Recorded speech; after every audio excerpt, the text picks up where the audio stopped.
This past Sunday, off the coast of Yemen, another migrant boat capsized. Dozens killed. It's a really stark tragedy, and it highlights a much larger, more complex story unfolding in the Gulf of Aden. So today we're diving deep into it. We're going to talk about the immediate human cost, the desperate reasons people embark on these journeys, the sort of shadowy world of organized crime thriving there, and also the international efforts trying to provide rescue. Exactly. And what's really critical here, I think, is understanding how this single event, as devastating as it is, isn't isolated. It's really a window into this complex web of human movement, maritime law, and the international challenges that are constantly playing out in this a vital region. Precisely. And to help unpack these layers for you, we've drawn on quite a range of sources. We've got recent news reports from Anadolu Ajansı, Al Jazeera, Xinhua, SFJ, but also detailed guides and timelines from key organizations like the International Maritime Organization, the IOM, and various humanitarian and legal groups. Our mission really is to pull out the key insights, maybe some surprising facts, and just give you a shortcut to being genuinely well-informed on this. It's critical, and it's deeply human. Okay, so let's start with the immediate tragedy itself. This past Sunday, August 3rd, off the coast of Abyan province, southern Yemen, a smuggling boat capsized at dawn. And these boats, they're known to be completely unseaworthy, dangerously packed. Right. And the trigger this time, apparently bad weather, strong winds, just brutal conditions. Yeah, and this vessel was crammed with 154 irregular African migrants, mostly, we understand, from Ethiopia. Initially, local Yemeni officials reported 55 deaths. Abdelkader Bajamil, the health director in Zanzibar, confirmed 54 Ethiopians and 1 Yemeni recovered and buried. But those numbers climbed, didn't they? They did.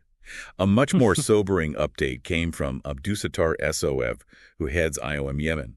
He confirmed a staggering 68 deaths and 74 missing, only 12 survivors.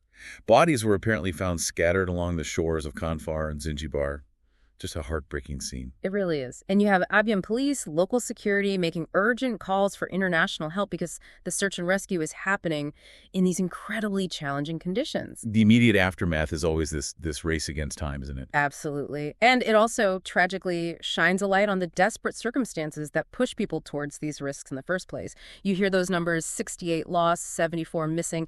Each one represents, a person, a family, hopes, all shattered. The ongoing search efforts just underscore the sheer scale of this human tragedy.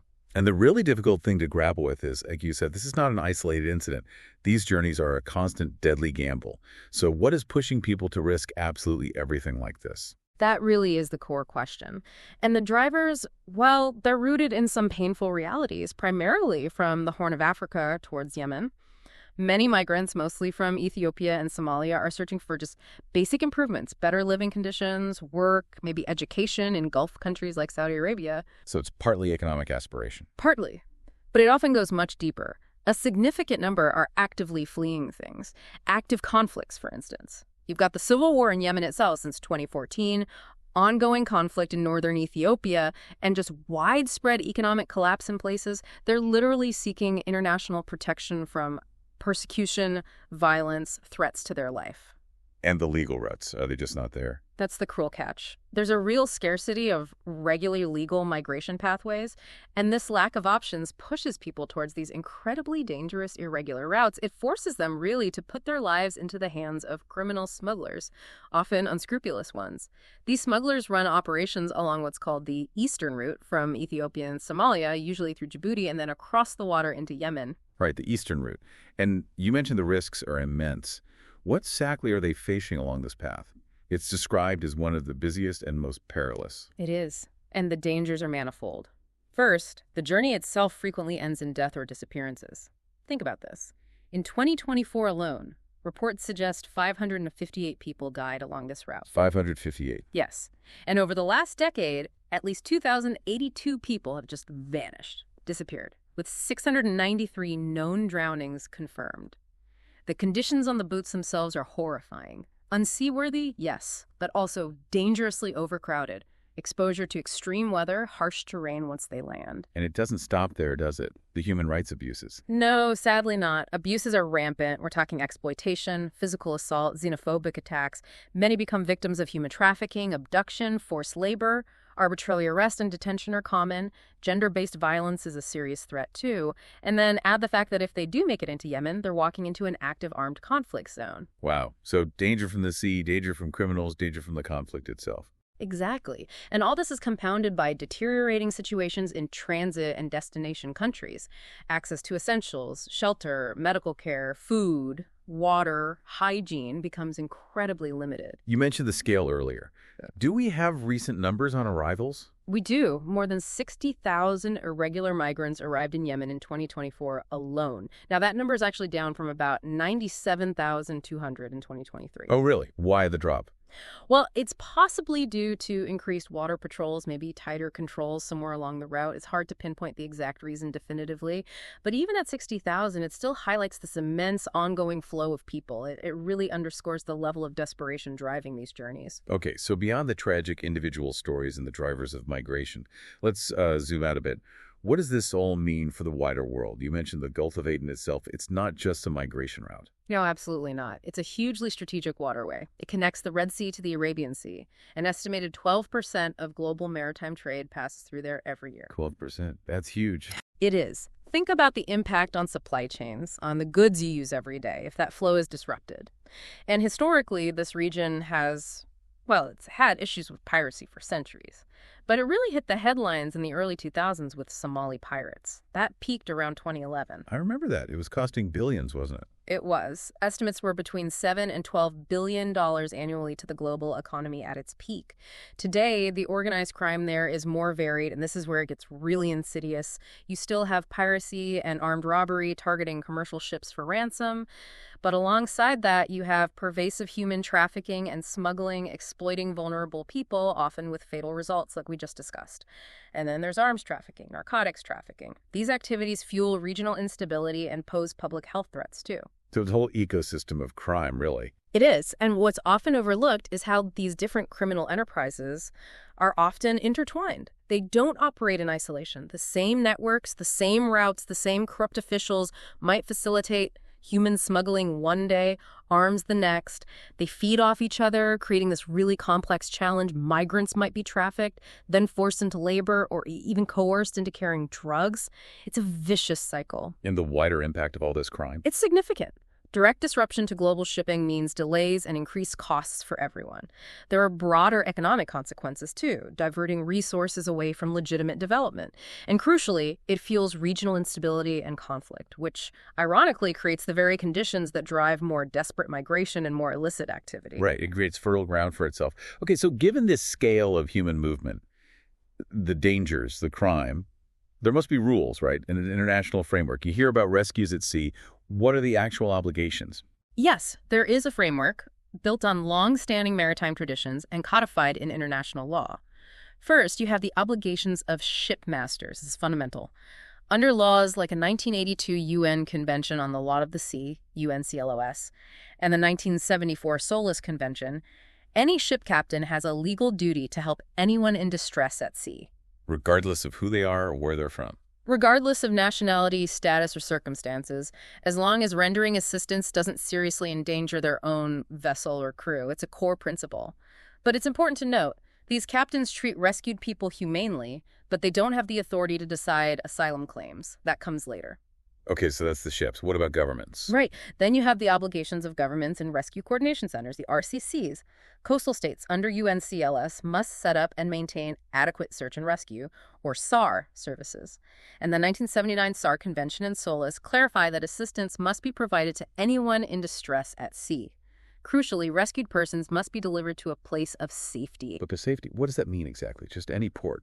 No, it's specifically defined. It means a location where their lives are no longer threatened, where basic human needs, shelter, food, medical care can be met, and where arrangements can be made for their onward journey or processing. Disembarkation should happen as soon as reasonably practicable. And who is responsible for providing that place of safety? Primarily, it's the government responsible for the SAR region where the rescue took place. But coordinating this, actually getting countries to agree to disembarkation, can be incredibly complex and politically charged, unfortunately. Which I imagine leads us directly into refugee law, especially if people are fleeing persecution. Exactly. This is where international refugee law becomes critical, specifically the principle of non-refoulement. Non-refoulement. Can you break that down? Sure, it's a cornerstone of the 1951 Refugee Convention. Article 3311 prohibits states from expelling or returning refouler, in French, a refugee, to a territory where their life or freedom would be threatened. This protection isn't just for formally recognized refugees. It extends to those fleeing torture, serious human rights abuses, or generalized violence from armed conflict. So you can't just drop rescue people off anywhere if they might be in danger there. Precisely. Disembarkation in territories where asylum seekers or refugees risk persecution must be avoided. And another vital point, determining someone's asylum status shouldn't happen out at sea, and it shouldn't delay their rescue or disembarkation to that place of safety. Also, their personal information shouldn't be shared with authorities from their country of origin for obvious safety reasons. It sounds clear on paper, but you mentioned implementation is tough. It can be incredibly difficult, especially when national interests, security concerns, or domestic politics clash with these international obligations. That's often where the system faces immense pressure. So with all these complex layers, rescue, safety, asylum, who are the main international organizations trying to manage this? There are several key players. The IMO, the International Maritime Organization, is the UN's shipping agency. They've worked on rules to ensure disembarkation happens safely.